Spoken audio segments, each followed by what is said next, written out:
Hello, worms.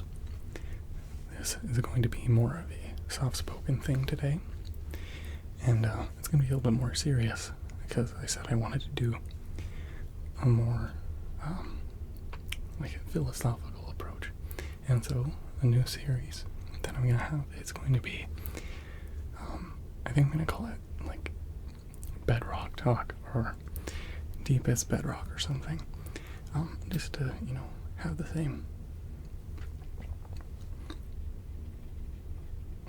like rolling as like the naming and stuff, like dirt, bedrock, whatever. And bedrock is pretty deep.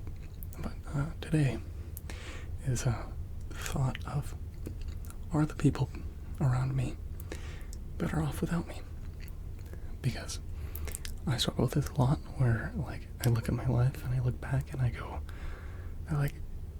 it's very hard for me to see the impact that I make, or the people that might be better off with or without me.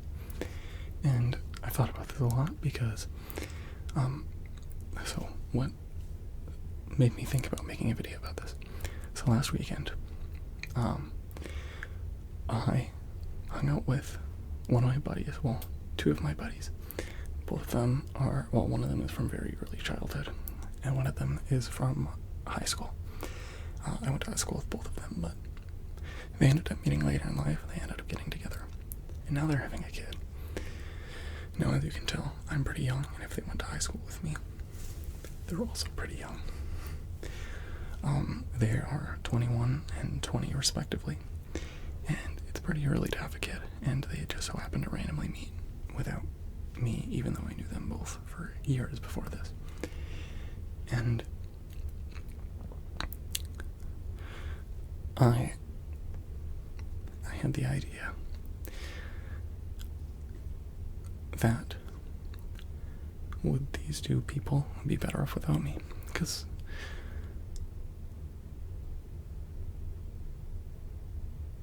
they said some things, obviously. I'm 21, and he's 21, and he's the one that I've known since I was like 6 years old. And we were drinking, and I cry a lot when I drink because I think a lot, and I just need to explain my thoughts for things. And I got to tell him a lot of good things about himself and how I think that he would be a good dad, because obviously he's really stressed because he's young, and like basically anything that they were feeling negatively, like the stress of about to become a parent or the stress of being in a relationship, I somehow put it upon myself that it is my fault, because I've known these two people for so long. Like, how could I not help them do better already up to this point, because they're having some issues with being potential young parents, and I somehow pin that on myself, even though it'd be for anybody. And why I thought about it was he said to me something that night while I was crying, that he wants to be a good parent for his kid, and he's really excited because of the things that happened to him when he was younger, and how I helped him accept the things that happened when he was younger and how he can grow from them. How I specifically helped him. He said that Dylan, I wouldn't be here, or that's my name, by the way. Dylan, I wouldn't be here, and I wouldn't love myself as much if it wasn't for you. And that's a pretty intense thing to hear. And well, I'm over here, pinning it all on myself, of any reason why they're doing bad or why I haven't helped them do better. Because if I don't do everything in my power to help them be better, then, what am I? Who am I? I'm detrimental just from being near them or around them, maybe giving them more stress just by having me around. And then he told me that I'm one of the potential people for his best man at his wedding. And believe it or not, I'm not a big crier unless I'm drunk. And so I'm bawling during this whole conversation because we took a walk. And because I wanted to talk to him solo about his thoughts about the kid. And I also got to talk to her, which I've known her for a very long time. And she's also really excited. It's one of her goals in her life is to become a mom. And now she gets to fulfill that with somebody that has been the best to her so far. Obviously, things still not perfect. And she told me that she thinks that I was one of the nicest people in high school, which I wasn't. I was very mean. I was very cold because of my own nihilistic views. And I didn't really think that I was going to be around later on in life, too, so I didn't want anybody becoming too attached to me. But she said that I was the only person that saw her as a person, and not this, crazy attention-seeking person. She said that I genuinely listened to her and gave her advice as if I was in her shoes, and not in my own. And she said that I don't get told enough how much I do for the people around me. And I, of course, broke down crying at that. And still, somehow, later that night, I'm having issues with, why am I even here? If my friends are gonna have issues and I can't solve them, why am I even here? Just a couple hours later after those conversations, I'm going to bed and I'm explaining to my other friend, who was also invited over, that nothing, absolutely nothing that I do can be seen as positive. Just the mere fact that I'm explaining this to him makes me feel like I'm burdening him. And I've known this guy for years. Me explaining that I have an issue with self-esteem and an issue with being relied on. And if I don't, do anything to 100%, and this can manifest into small things or big things.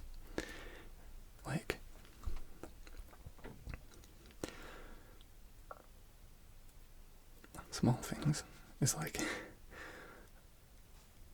I'm really good at the things that I decide to do. I'm really good at reading people. I'm really good at learning things, games, anything that my friends like. I like to get good at. And most people would see that as a positive trait or something. But I see the demotivation out of people whenever I get good at something that they're good at. They go, oh, well, Dylan's just gonna get better than me at it. And I've been doing it for years. That's what they say. I've had that be told to my face, and all I can do is feel bad, because I'm not trying to make them feel bad about doing better than them. I'm just trying to learn it myself. And it all just kind of hits me like a slingshot. I should just quit this thing even if I'm having fun with it, because they might feel bad and they might feel like their time was wasted, because I can surpass them in an amount of time, or do just as well as them. And I really struggle to stay around people because of all of these things, where I always feel like I'm burdening them, and nothing I can do is good enough. And I'm probably going to say that about 50 times. I had a dream that night where I was walking through and having fun with everybody, and then my teeth started falling out, and I just thought in my head, like, oh, well, here's the decay that comes after I go and I do things. No matter, like, having a fun time and having a good time with friends always ends with a void in myself, thinking about how I could have done better and why I'm even doing it at all if I'm not the best.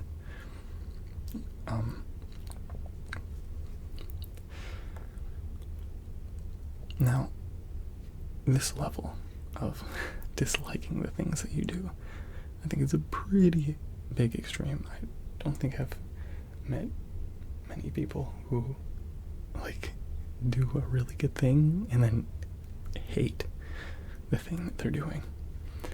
And I've had a lot of my different friends tell me how much that they've helped me, but it always seems to come around to keeping me at an arm's distance. Or that's what it feels like, because they act cold towards me, or they don't put in the amount of effort that I think that I would put into them. And they,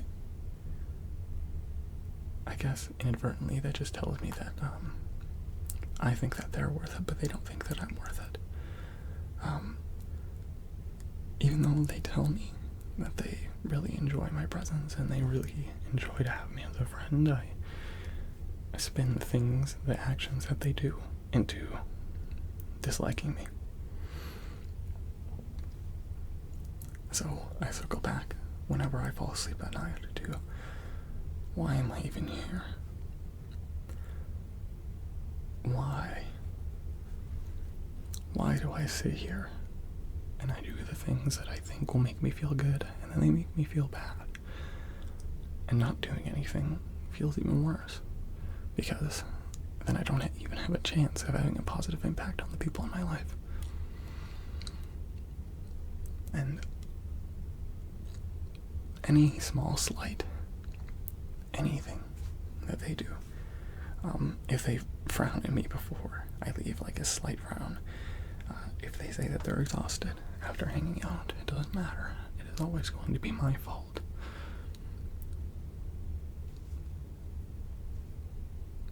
And I really wish to break down this thought pattern, because it just really isn't healthy.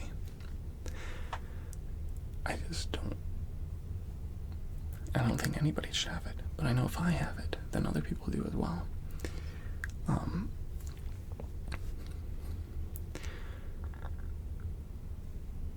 Okay. Well, I think there will be a second topic, and this next one is going to be a little bit conjoined.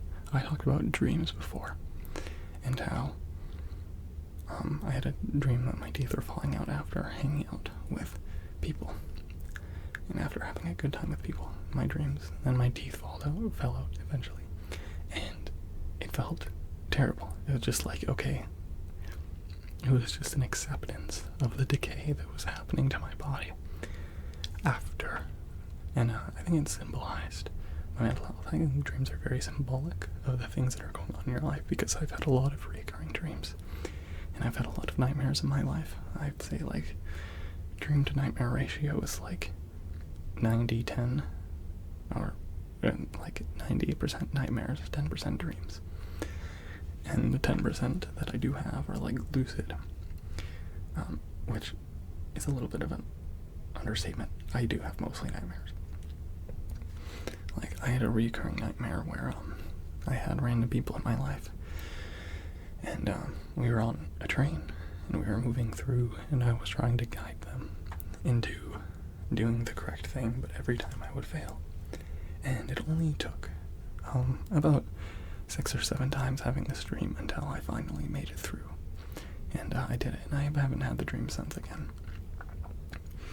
Um, and obviously, I would interpret that as, I try to lead the people in my life, but I feel like I fail over and over again. And I won't stop trying to lead, no matter who it is. It can just be random people into safety.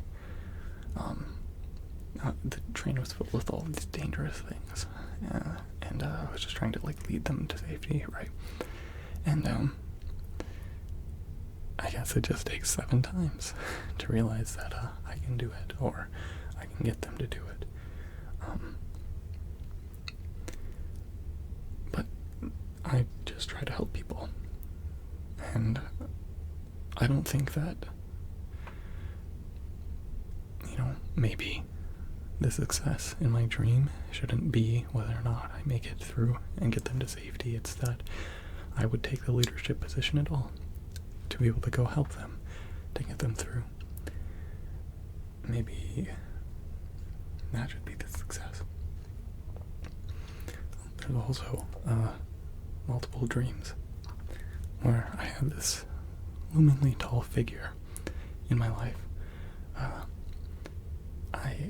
He has a name unpronounceable to me because he showed it to me once. So, okay, I'm schizophrenic. I have hallucinations. And I had a reoccurring hallucination. Can't really say his name.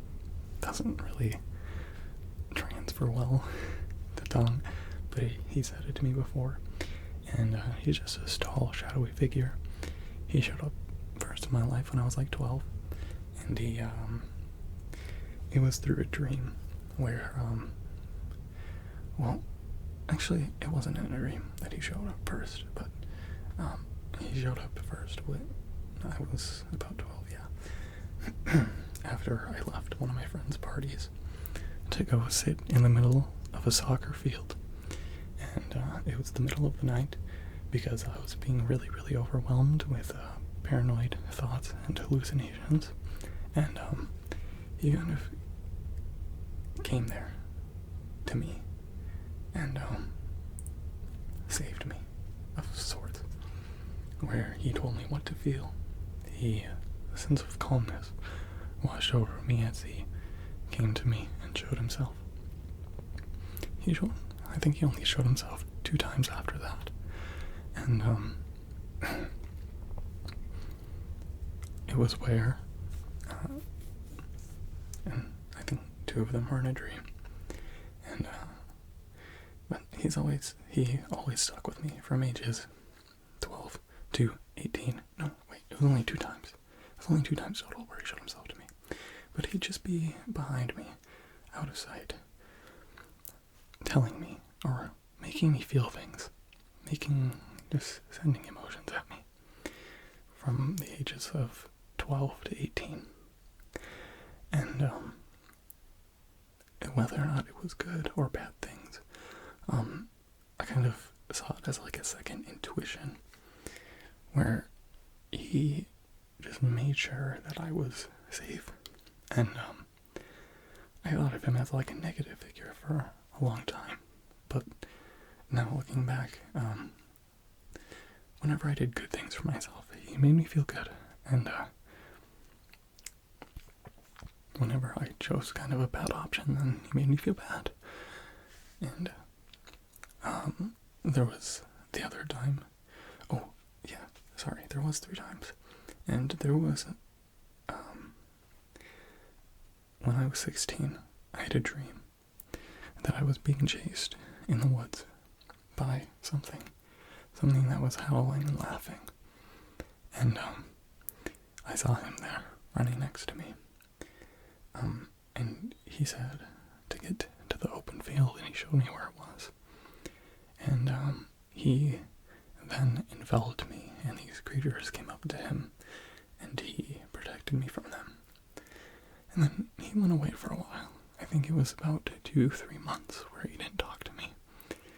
And then he came back, just out of the blue. Not when I was dreaming or anything, but then he stayed with me, but he took more of a backseat from 16 up until I saw him for the 3rd time. Where in a dream, I was walking around my house, and it was the middle of the night, and I saw my mom up on the porch smoking a cigarette, as she does. And this was a dream, by the way. And I go to like step up out into the light of the porch, and she gets up and starts walking towards me, and I look back, and around the corner was him, and he told me to run away from my mom. And I was like, what? It's my mom, like, it's whatever. And then I look back, and she's just like ready to attack me, and she jumps out at me, and he kind of like reaches his arm out to take me, and he envelops me, and then I wake up, and I never see him again. It's been 3 years, and I haven't seen him since. I'm a little bit sad. He'd been taking a backseat for about 2 years, and I know this is still about drink, by the way. I know that like there's a little bit of schizophrenia built into here, but that's talking about portions of my life and how dreams shape them. I'm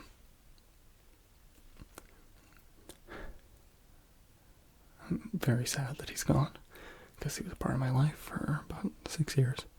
But you know, if he's gone, I'm sure he's in a better place. I mean, okay, I talk about him like he is an hallucination, but that's because I was with him for 6 years. He was like a friend to me, and I did feel a great loss, and I worked out in therapy when I did lose him.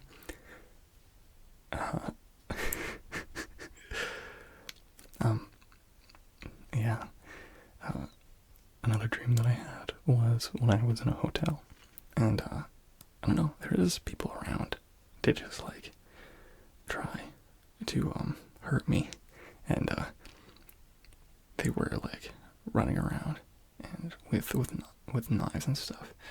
This one guy had a box cutter, so I was like ready to fight him, and then he like sliced open my stomach a little bit. Okay, a little bit graphic, so let's get past like 10 seconds. If you don't hear it, he sliced open my stomach with a box cutter, and of course, all the creatures jumped me after that, started kicking me and stuff. And I woke up and I felt like there was just like blood all over my stomach. Obviously, there wasn't, but like I felt all of the pain of that wound somehow after I woke up. Like all of these very big, like nightmare-esque things have been like times in my life where I felt like the most panic, and like these things that are just trying to tell me to get out of the place that I'm in. Like make sure that you're safe, and make sure that you're not like, you know, lingering around people, or, you know, where I'm helping people too much and I'm putting too much of the world on my shoulders for other people, for the train one, or, you know, like symbolic deaths of the man in my life, you know, telling me that I don't need to be protected anymore. It's a little bit like weird, and a way. It's like very, weird in a way of like clear, rational thought, because I'm talking about my past, so there's a lot of junk. I'm like at one of the best places that I am, and I'm not in a good place back then, and that's why I don't really have dreams anymore. Oh yeah, wait, I had a good dream where I walked up to the person that I feel like I failed most in my life, and I just got to apologize, and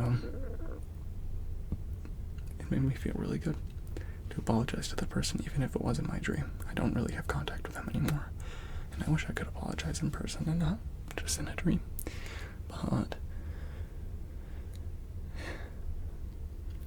I can't, and so dreaming is gonna have to be enough. But I do know that if I do get the opportunity later on in life, I just end up finding them again. I will. And it'll be good. And I'll feel good. And hopefully I'll say all the right things. But it did tell me that I did want to apologize. The dreams can be this very... My body is very craggy today, apparently. So, like, dreams tell you things. Dreams tell you things that you need to all the time. Like, they need to hear. So, I know this is getting a bit long. I'm glad I recorded a video. It's been a week. I'm sorry for such a long wait. So, I hope you're properly relaxed and not filled with existential dread. Hopefully I'll have a little bit more of a script next time I do one of these things. I just kind of, if there's anything you guys want me to talk about, I'd love to. Suggest it in the comments. And, hopefully you like, subscribe. Sleep well. Bye.